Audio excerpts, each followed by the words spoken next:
pegar esses pensamentos e falar: Deus, eu não vou deixar mais eles controlarem a minha mente. Amém, Senhor. Mas eu entrego a Ti. E eu escolho ouvir a Tua voz. Eu escolho entrar na Tua presença. Amém. Do Santo dos Santos. Eu escolho entrar na doce presença do meu Deus, do meu Pai. Amém, Senhor. É o que queremos, ó Pai. Agora no louvor eu estava ali no meu canto e eu tive uma visão do Senhor, seu Zeca. Eu vi o Senhor com uma flecha. E quando a gente pensa em flecha, a gente pensa em enviar. Mas não foi isso que eu vi. Eu vi Deus, você segurando a flecha e Deus vindo e te direcionando. E eu via Ele falando: em todo momento eu estou te direcionando. A flecha ela é poderosa, mas ela é poderosa quando está na mão certa. E eu creio que o Senhor tem se rendido a Deus e Ele tem te direcionado da maneira, tem te posicionado da maneira certa, que é o centro da vontade dEle. E Ele tem se agradado do seu coração. E eu sinto um amor muito grande, Ele muito grande. Um pai que olha para o filho e tem orgulho, tem prazer, porque ele vê um coração quebrantado, um coração que se rende. Fala: Pai, me direciona para onde eu devo ir, o que eu devo fazer. E eu vejo um Deus que encontra prazer no seu coração, seu Zeca.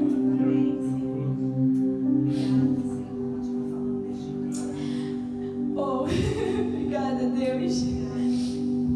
Vamos orar novamente. Deus, muito obrigada, Pai. Muito obrigada porque sua presença está nesse lugar, Pai. E mesmo nós não sendo dignos, merecedores dessa graça, mas essa graça nos consome, Pai. Essa graça, Pai, nos consome completamente, Pai. Nós podemos entrar na Tua presença, nós podemos nos render a Ti, e te exaltar e te glorificar, Deus. Tu és o nosso maior amor, nos ensina a caminhar contigo, nos ensina a ouvir Tua voz, nos ensina a render os nossos pensamentos, a nossa mente, as nossas emoções a Ti todos os dias. Pai, que mesmo eu sei que aquela frase que diz tudo que eu não quero fazer, eu faço, a gente vê isso tão real.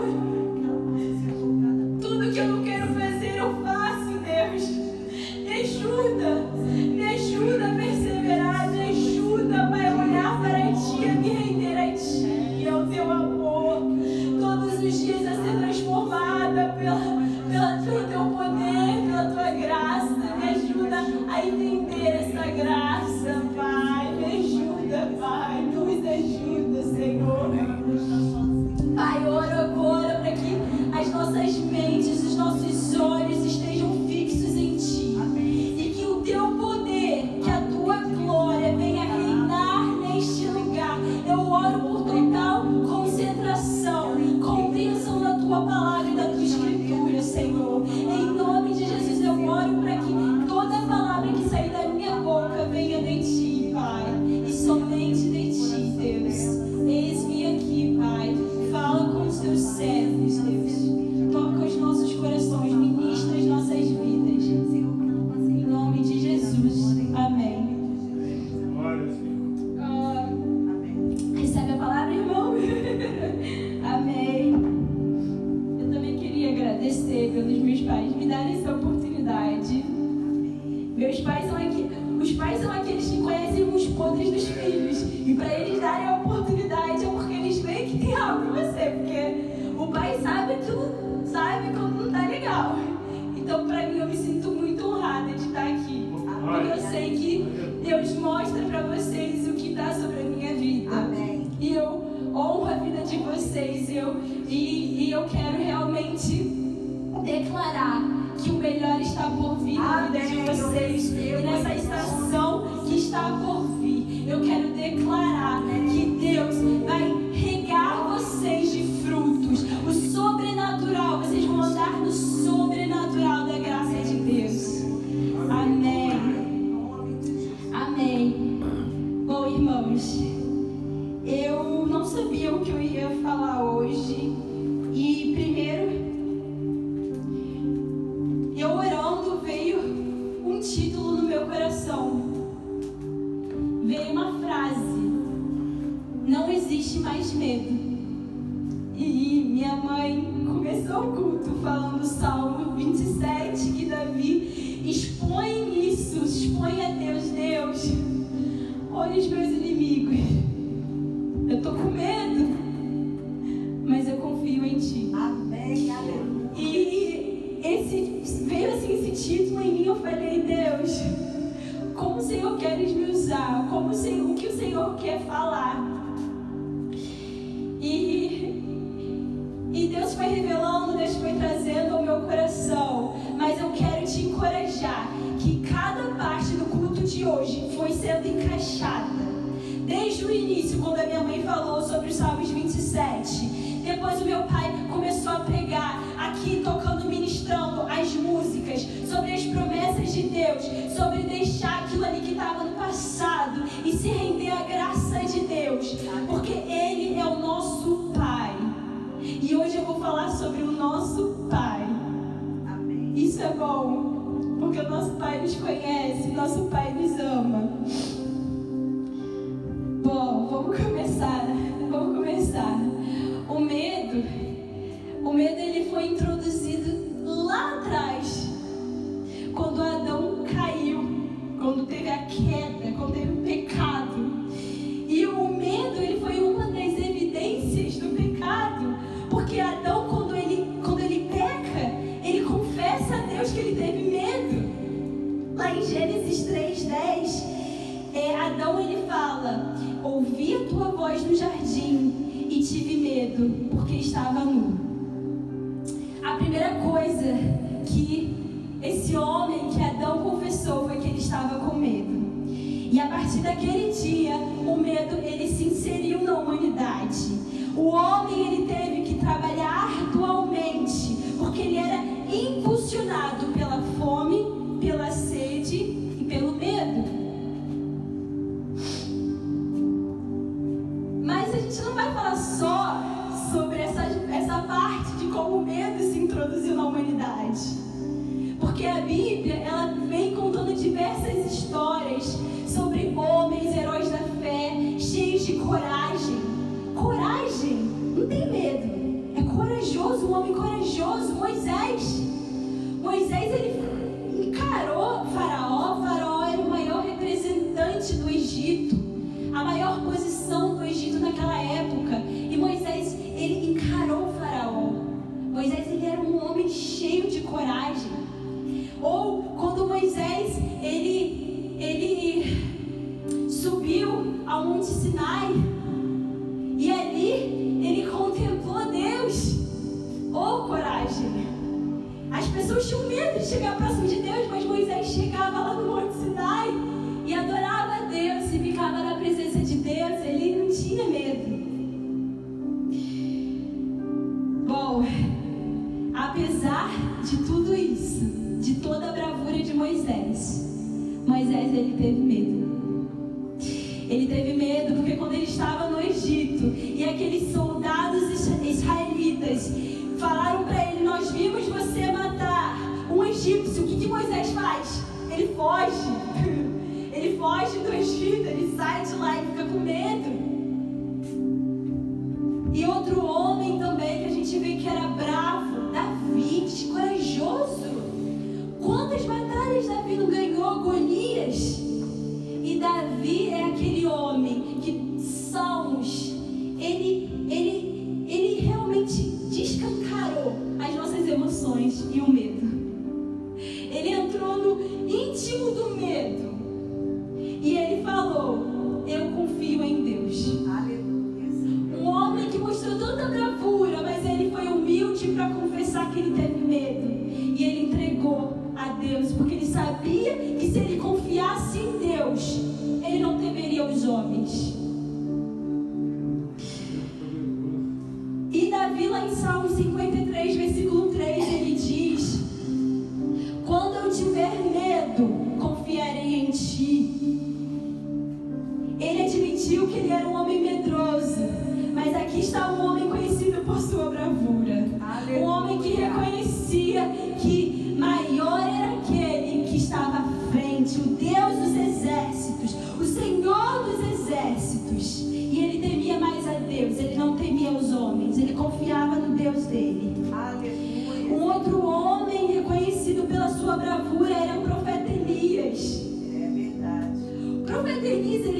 diante dos profetas de Baal. Ele ficou diante do rei de Acabe e ele não teve medo. Um homem corajoso. Mas bastou uma mulher para gerar um colapso na vida do profeta Elias. Jezabel. Bastou aquela mulher falar que ia atrás dele e matar ele. E o que ele faz? Corre. Ele vai para o deserto, se esconde naquela pedra com medo. Covarde. Forte essa palavra, né? Covarde. E é interessante que lá a história do profeta Elias não diz que ele ficou com medo, mas as ações dele, as atitudes dele revelam mais do que a palavra. As atitudes dele de fugir e se esconder e ficar lá naquele medo mostra que ele teve medo mais do que se a Bíblia falasse que ele teve medo. As atitudes de um homem mostram mais do que palavras.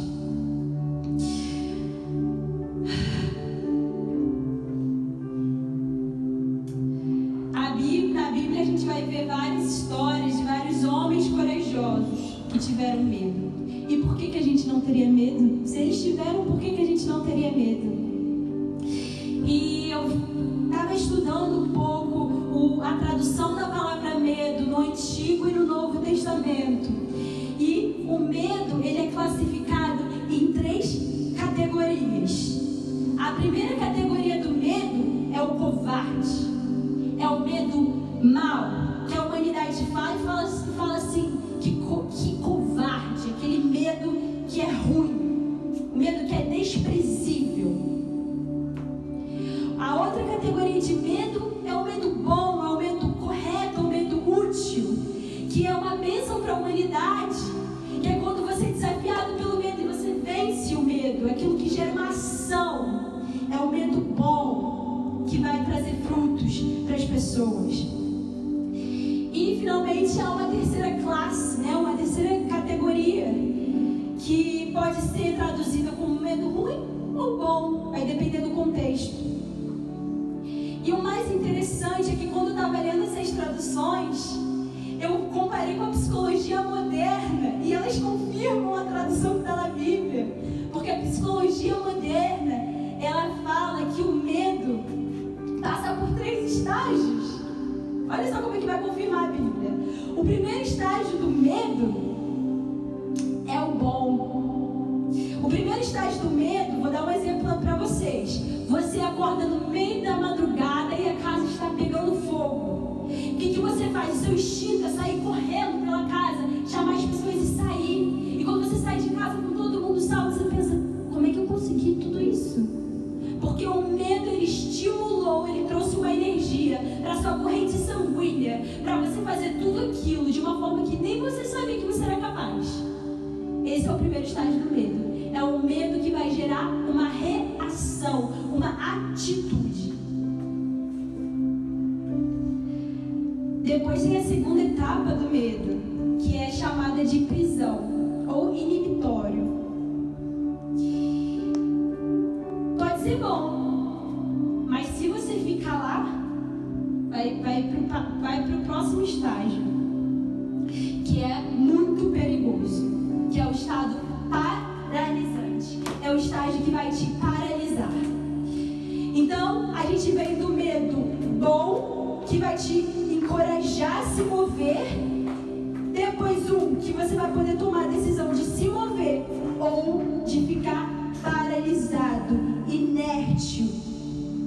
E esses são os 3 estágios que a psicologia moderna nos ensina e que confirmam o que está na Bíblia. Lindo! A Bíblia tem tudo que a gente precisa. E apesar da gente estar vendo essas etapas do medo, o que eu quero focar hoje, o que eu quero concentrar hoje, são 2 coisas. É aquilo que vai gerar reação e é aquilo que vai te deixar inerte, aquilo que não vai gerar reação, que vai deixar você parado. Vamos lá. O que vai te gerar uma atitude para se mover? Temer a Deus. O que vai te deixar parado? Temer a homens. Qual é o seu lado? Você Você escolhe temer a Deus ou você escolhe temer a homens? Você escolhe mover adiante ou você escolhe ficar inerte, paralisado numa prisão?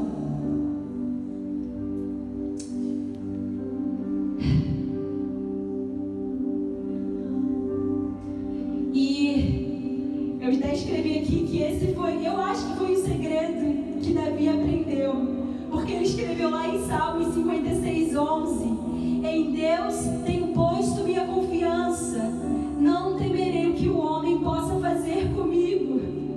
Ele escolheu temer a Deus. E quando ele escolheu se posicionar para temer a Deus, o que aconteceu? Ele não temeu mais os homens. Ele não temeu mais aquelas batalhas perigosas onde os homens podiam matar. Não! Ele sabia em quem ele confiava. Novamente, a gente lendo aí Salmos, onde Davi foi muito usado como um homem temente a Deus, como um homem que realmente temia a Deus e confiava nele. E isso é tão importante que a gente vê no Novo Testamento, lá em Hebreus 13:6 diz: para que possamos dizer com ousadia: o Senhor é o meu ajudador, e não temerei o que o homem me fará.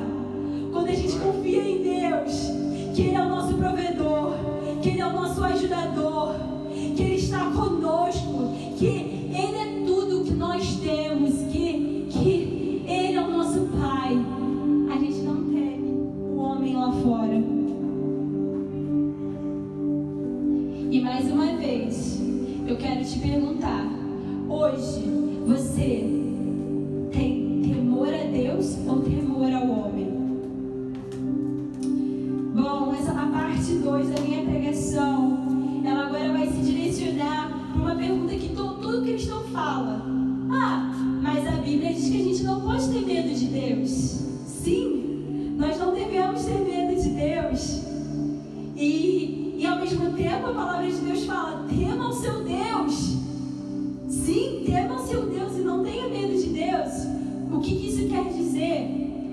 A Bíblia ela nos instrui a temer a Deus, o que significa honrá-lo, glorificá-lo, adorá-lo, declarar que só Ele é santo, nos render a Ele, entregar tudo a Ele. Isso significa temer a Deus. E como a gente pode temer a Deus, adorar Ele, honrar Ele, entrar na presença dEle? Com medo. Um filho não tem medo do pai. Nós precisamos entrar na presença dEle sem medo e temê-lo, e adorá-lo, e honrá-lo, e exaltá-lo, e glorificar o nosso Rei, o nosso Pai.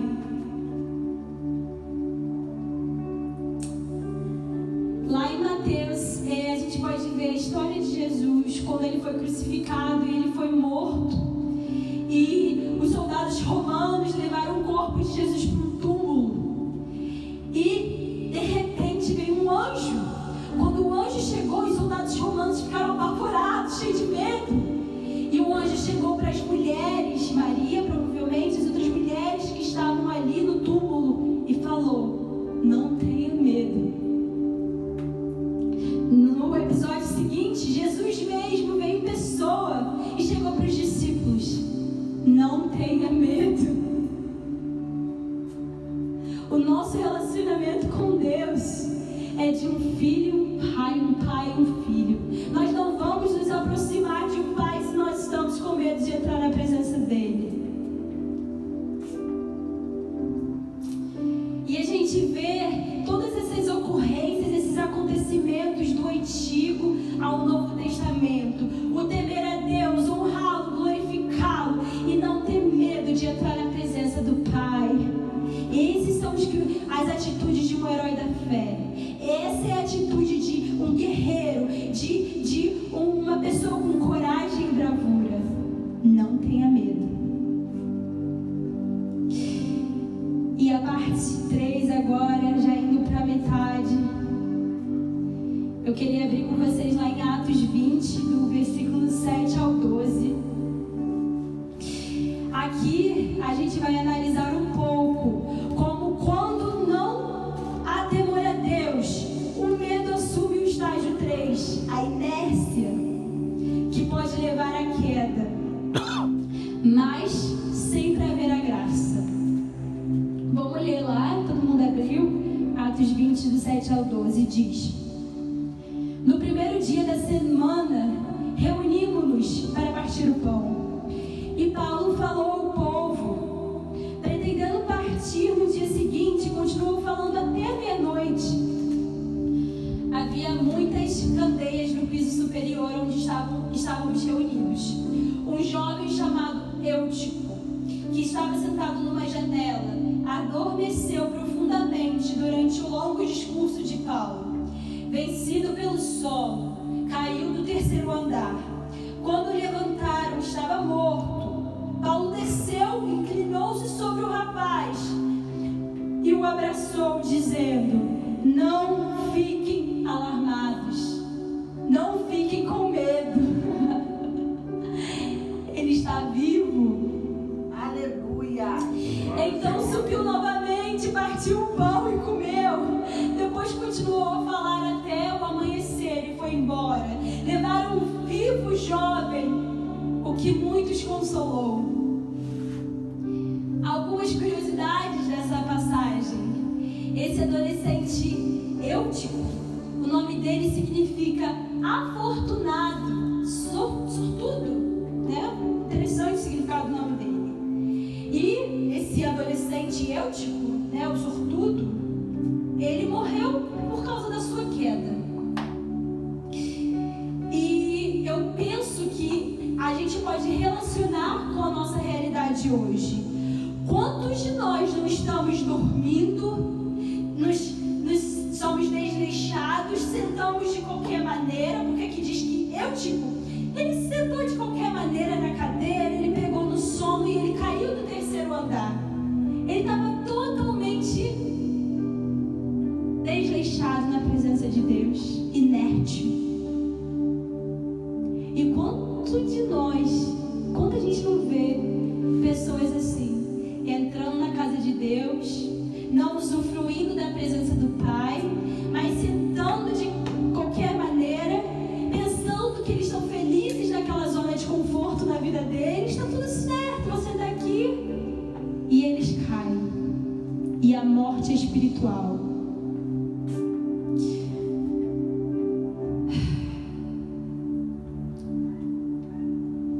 A morte é espiritual. Mas aqui, como a gente leu na palavra, o jovem Eutico não foi morto. Ele não morreu. Deus, ele teve graça com uma pessoa que estava inerte, com uma pessoa que estava desleixada, com uma pessoa que estava ali sem querer nada na presença do Pai.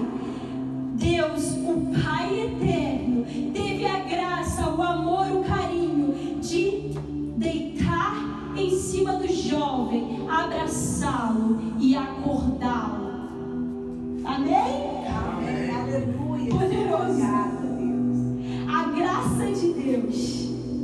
graça de Deus, ela tem poder para trazer de volta os que estão inertes. Amém, Senhor, eu creio. Eu já estou indo para o final da minha palavra, mas esse exemplo que eu quero dar agora. Essa semana eu e James, a gente foi na praia, e ali eu estava assim, olhando para o mar, estava buscando uma revelação de Deus e admirando a beleza do mar. E eu senti a presença de Deus muito forte, e eu ouvi a voz de Deus me mostrando a criação dele. E eu via o mar, a parte rasa do mar, toda transparente, clara. E depois vinham as ondas que quebravam. E depois vinham as ondas maiores. E depois vinha aquele azul escuro do mar, que fazia contraste com o céu. E nesse momento eu relacionei com o meu relacionamento com Deus. O nosso relacionamento com Deus. Como nós temos que vencer o medo e entrar no mar. E deixar que aquela parte transparente do mar mostre a Deus as nossas imperfeições, os nossos pecados e os nossos medos. É a primeira etapa no nosso relacionamento com Deus. É quando nós expomos todas as